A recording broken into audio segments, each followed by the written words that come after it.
Okay, applicant number 1, Patricia de la Cruz. Present. Okay, applicant number 2.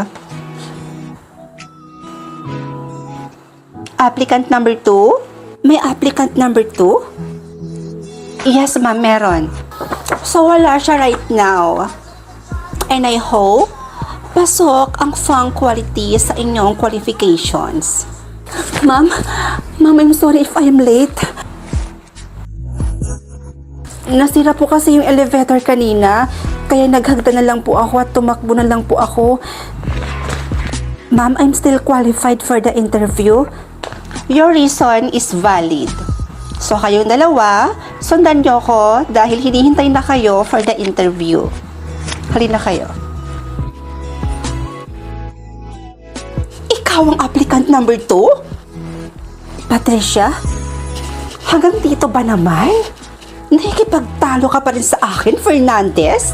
Patricia, hindi ako nakikipaglaban sa'yo.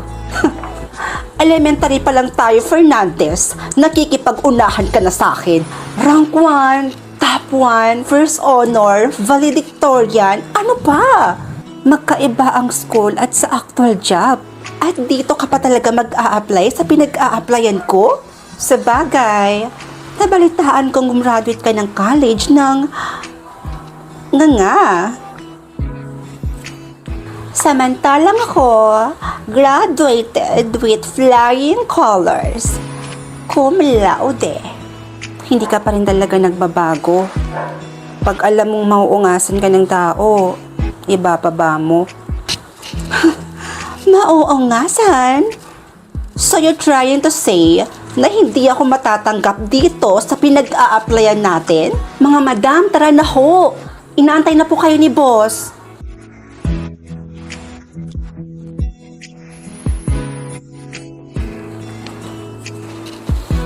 Huwag kang pasisiguro, Fernandez. Dahil sa ACADS at sa writtens ka lang naman magaling. Pero sa performance, leadership, at sa extracurricular, taob na taob kita.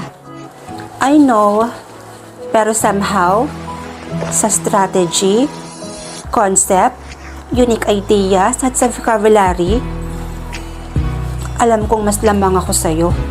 So good luck na lang. Pero payo ko sa'yo, bumili ka na ng tissue. Dahil mamaya, iiyak ka.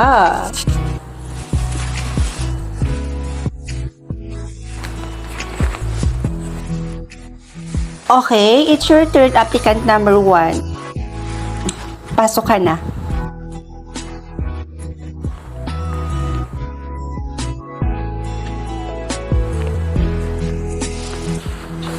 Next, applicant number 2. Hinihintay ka na. Finally, may resulta na sa interview ninyo. So, yung babanggitin ko ngayon kung sino yung natanggap bilang assistant manager. Kaya congrats sa'yo dahil ikaw ang napili bilang assistant manager. At walang iba kundi si...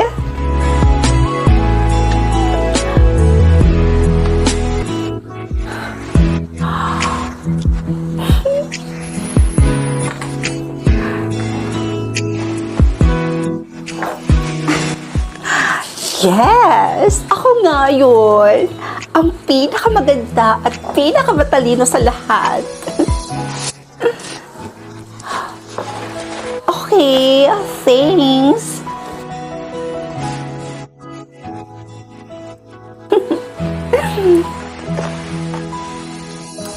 Hello, Madam Manager. I am Patricia de la Cruz, your newly hired for assistant.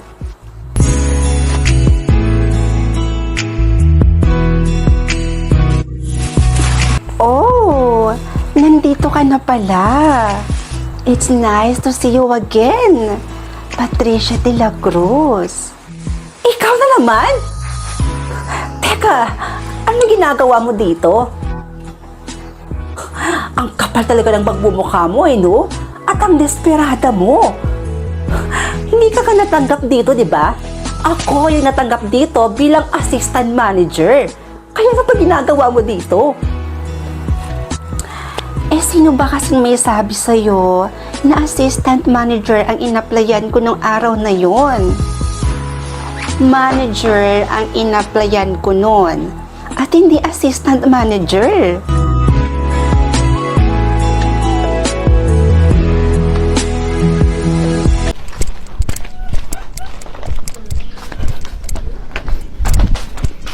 Yes, ano po sa atin? Hoy, bigaon, bahog bilat! Ano ba? Bilis! Bilis! Recall kayo! Matatalo tayo dito! Ryan? Ryan! Ate, bakit? Ryan! Halika rito! Ano ba yan si ate? Nag-i-email yung tao eh! Ate, ano ba yun?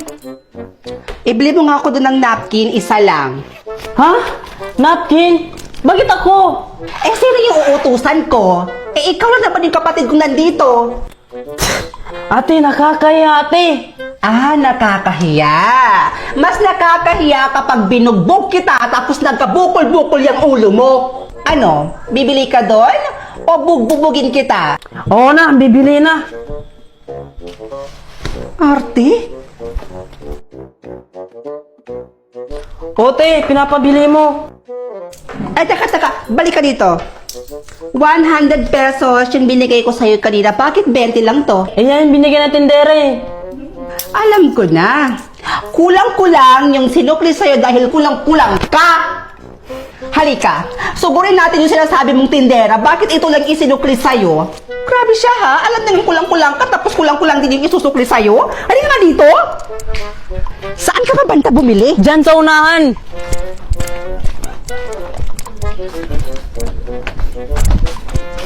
Yes, ano po sa atin?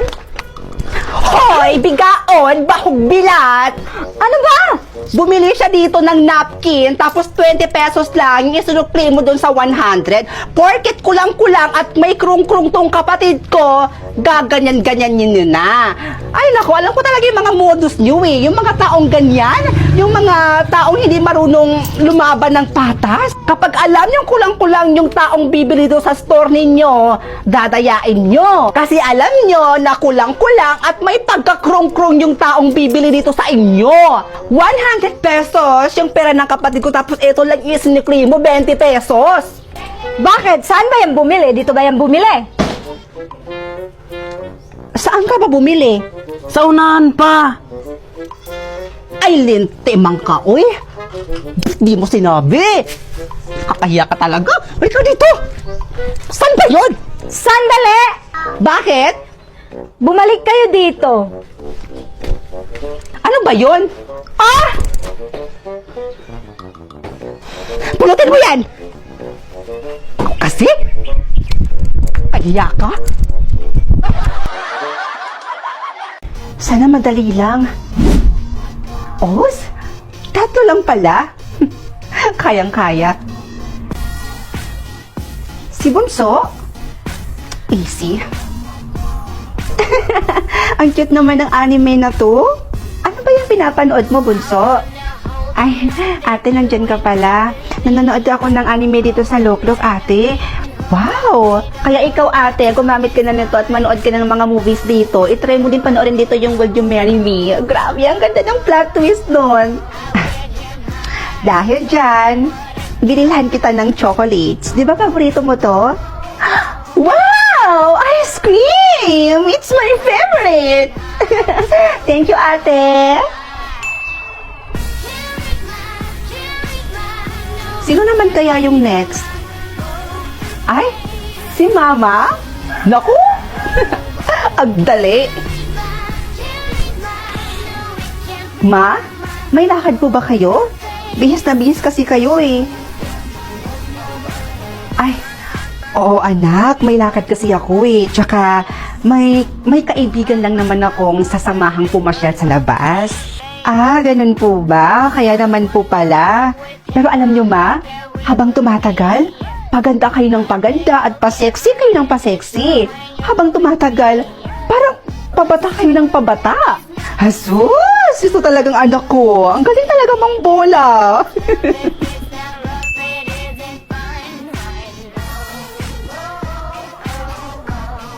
Sino naman kaya yung panghuli? Si Papa? Madali lang pasayahin nun.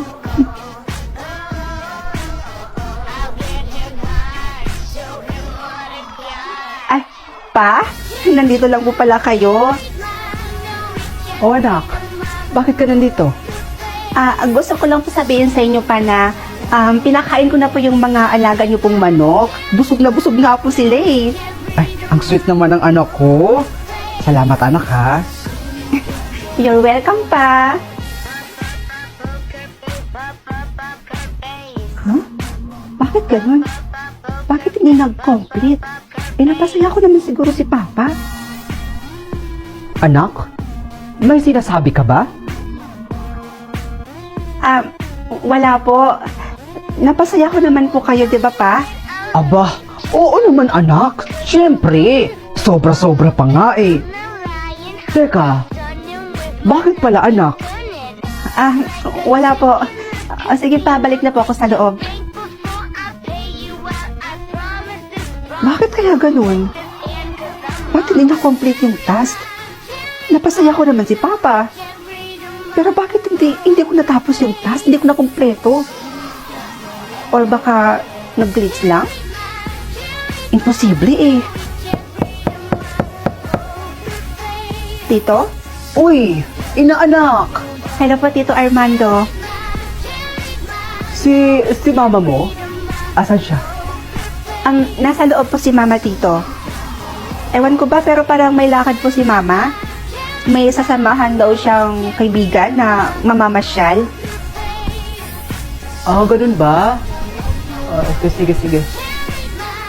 Kayo ata, Tito, parang may lakad din ata kayo eh. Pormadong-pormado kayo. Ang gwapo-gwapo niyo din sa suot niyo, oh. Ito talagang anak ko? Ay, inaanak ko? Ay naku, ikaw talaga ba? Bulera ka talaga. Kaya nga mahal na mahal ka ni Tito eh.